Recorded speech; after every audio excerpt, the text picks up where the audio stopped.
Hey guys, LevelCap here. Today I've got a tips and tricks video for you in Battlefield 3. Now we're all waiting for Battlefield 4 to come out, and what better way to pass the time than try and improve your skills, hone your skills, get as good as you can at Battlefield 3 so that when you pop into Battlefield 4 you're at the top of your game. Now, a lot of my previous tips and tricks videos have been kind of at the intermediate level of strategy. It's learn the minimap better, get good audio systems so you can use that audio to locate your enemies. Kind of basic tips that are going to get you to that intermediate to high level of play once you master. Now, how about some of the higher level things? What can you do to get better at Battlefield if you're already a pretty decent player? I'm going to talk about a few skills here that I think can make the difference between a good player and an excellent player. Now, depending on what you play for, if it's just for fun or if you're actually playing for competitive sake, there's a few different trains of thought on how you should run in terms of weaponry. If you're playing competitively, a lot of players like to just run with the exact same gun all the time so they can get as used to it as possible, and therefore when they enter a competitive match, they will know that gun as best as possible. That's why you see a lot of level 100 pro guys running around with the M16. Chances are that they play on competitive teams, or they just really want to get good with one gun and don't care about using the rest of them. Now that's a fine train of thought. It actually does work really well for pro level play. The only problem is that you kind of get married to one weapon. So if you're playing for a little bit more fun, you want to have a better variety of weapons. It pays to know what your guns can do, what kind of situations they're for. Now, if you've been watching my channel for a while, chances are you have a pretty good idea about a lot of the details about weaponry. And it goes in further than just, this gun's good for long range, this gun's good for close range. There can be two really good long range weapons that perform entirely differently. Understanding what they do is really important, not just for deciding if you want to use it for a round, but if you pick it up off the ground when you're out of ammo. On top of that, at this point in the game, I'm so adept at recognizing different styles of weapons, the sound they make, what they look like on the battlefield, that I can anticipate what kind of weaponry my opponents have. I can figure it out and then decide what the best way to engage them is. I mean, generally your strategies won't change up too much, but every now and then you'll run into somebody who's using an unconventional weapon or a different weapon, and you know that you could get the drop on them in close quarters, or if you quick peek them, your gun fires faster than theirs, so you should be able to kill them a lot quicker than they can kill you. There are a lot of small advantages to be gained if you really do understand all the guns in the game. Now, here's something that I don't see a lot of people do, and this is something that can actually improve your game in a pub environment. Now, playing in a team deathmatch server, say you're tearing it up with your M16 or your AEK or whatever your assault rifle of choice is, you can feel pretty good about yourself, but your gameplay isn't necessarily going to improve if you're not playing against decent players.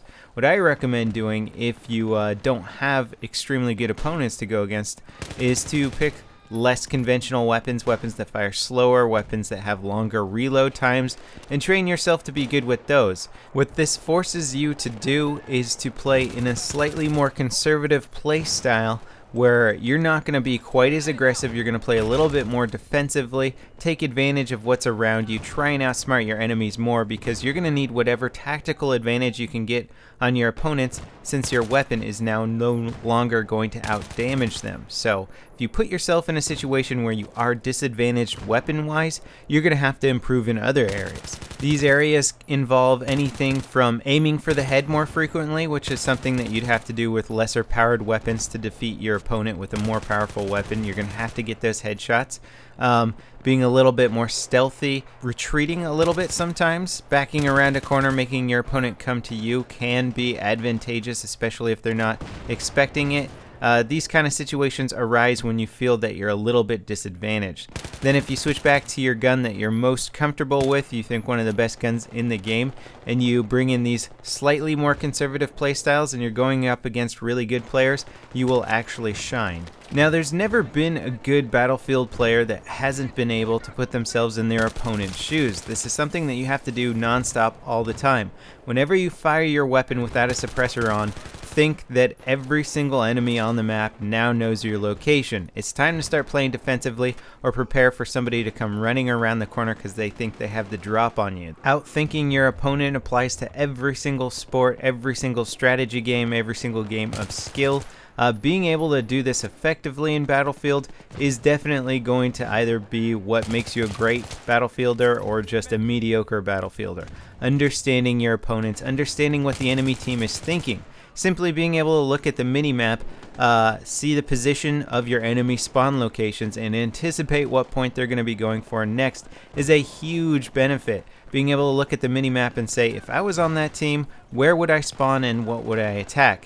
Then go to the spot where you can best counter that attack. This can be applied with broad tactics or can be applied in very minute, simple gunplay tactics. Something that I like to do a lot is if I know an opponent, or the enemy rather, is looking in a building that I'm hiding in, I'll run past a doorway. So they'll see me run past that doorway and they'll anticipate me coming out one of the doorways that's in front of me, or a window that's in front of me. They'll all shift their aim to that window in front of me because you're trying to lead your target. You're trying to prepare for them to come out the area that it looked like they were running towards. What I'll then do is I'll stop, I'll come back and fire through the same doorway that I just ran past. All their aim has shifted and I can usually pick off a kill or two and then try something similar. Switch around, try different windows, that sort of thing. But just knowing the fact that you're up against players that are going to try and lead you, anticipate your movements, you can use that to your advantage and trick them out. An old school tactic that kind of takes advantage of the kill cam is if you kill an opponent and you know he's watching you on the kill cam, you sit still and pretend that you're going to stay in that exact same spot. Then when you know the kill cam's off, you change your location, anticipate him coming back to that same location, set yourself in a spot that's good to ambush him and take him out.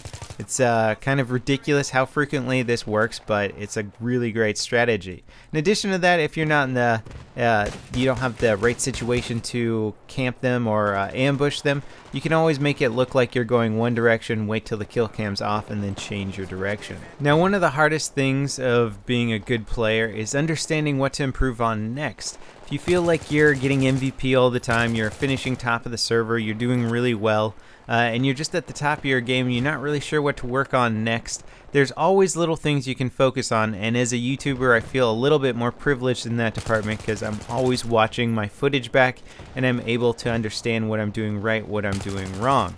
Something that I'm currently trying to work on right now is limiting how frequently I throw down med packs. You know, it's always good to throw down med packs at corners where you're going to be engaging the enemy, but I found myself getting killed a lot while I'm basically mid med pack throw animation, or it's just taking me that split second to get my gun back up after throwing a med pack and somebody came around the corner. I find myself just throwing them a little bit too frequently in areas where it's not necessary.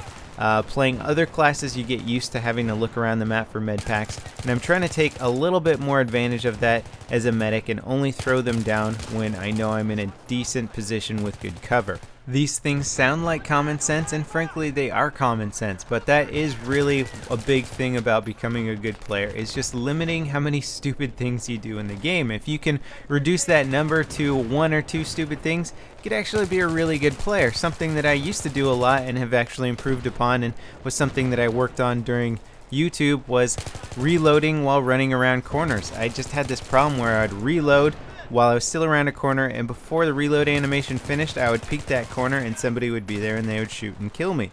Seems pretty stupid, right? Well, it's something that I was doing all the time, and now that I've improved it, my game has improved. If there's one thing that anybody out there takes away from this video today, is to analyze your gameplay, analyze your deaths. Every time you die in your next game while you're playing, just think, how could I have prevented that death? What did I do wrong that caused me to die there? Because 90% of the time those deaths are preventable, unless it's like some sort of random artillery strike or something like that. Generally speaking, there's something you could have done to improve your longevity in that situation. So that's a hard thing to do because players just want to kind of blame the system, blame lag, blame their team, whatever it is. And I do it too, I'm guilty of it too, but if you can just slow that down, look at the situation, analyze it tactically, you will be able to improve your game. So that pretty much wraps it up for this pro tips video. As always, I hope you guys enjoyed it, and I'll see you next time. This is LevelCap, signing off.